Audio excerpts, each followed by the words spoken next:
धन्यवाद तपाईको दान तास्नीहरु अब यहाँबाट फेरि गइरहेको छ प्रभु सिधै गाडीहरु पाएन तपाई जान्नुहुन्छ यहाँदेखि रम्फूबाट फेरि दार्जिलिङ ल हामीहरु अब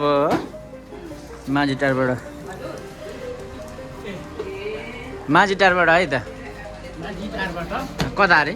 भन्नु त माझीटारबाट रम्फू हुँदै अनि त्यहाँबाट घुम हुँदै अनि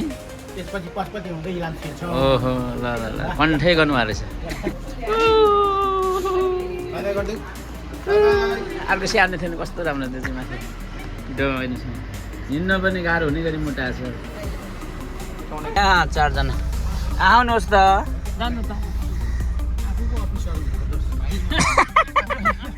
छिराउनु न अफिसर चाहिँ मेरा भाउजूले मलाई लाउनु भयो अब मलाई लाउने हो धन्यवाद मम्मी मैले न्यामलाई मिस गर्ने भयो टिस्टा खोला त होइन नि नदी नै हो नि हो सिक्किमको रम्फू स्टेसनबाट आउँछ दार्जिलिङको स्टेसनमा जाने भयो एक हप्ता नि भएन है हामी आएको ए त्यतिको 5 दिन मात्रै अनि बसेर जानु पर्थ्यो नि त अन्त र चाहिँ मलाई चिन्ता लागिरहेको छ कि अब घरमा छोरोले यसो लाइसेन्स निकालिहाले बरु त्यो त लाइसेन्स निकालेपछि बिस्तारै जानु हुन्थ्यो होइन त्यतिको ल हाम्रो यात्रा चाहिँ अब दार्जिलिङको के जाने ए त्यति हुन्छ माथि नै राख्दैन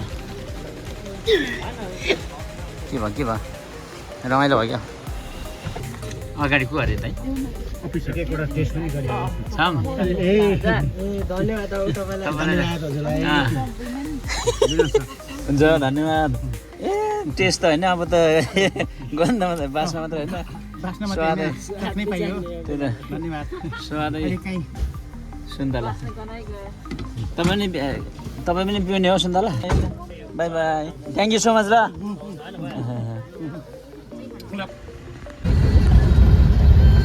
हामी टिस्टा आइपुग्यौँ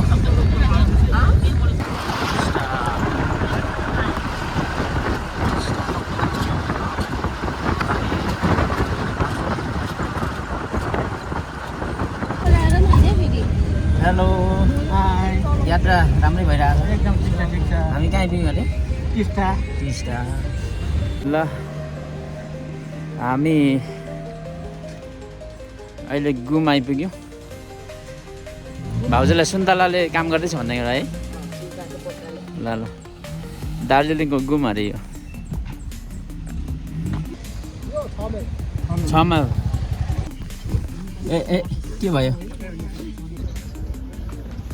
दार्जिलिङको घुम आइपुग्यो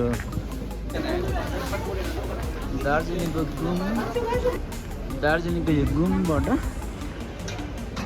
अब हामी पशुपतितर्फ जाँदैछौँ दाइ भाउज अति नै कुदिराख्नु भएको छ दार्जिलिङको सबभन्दा पुरानो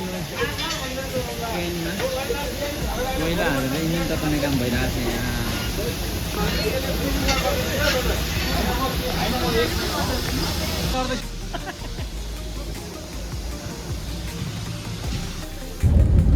नेपाल र इन्डियाको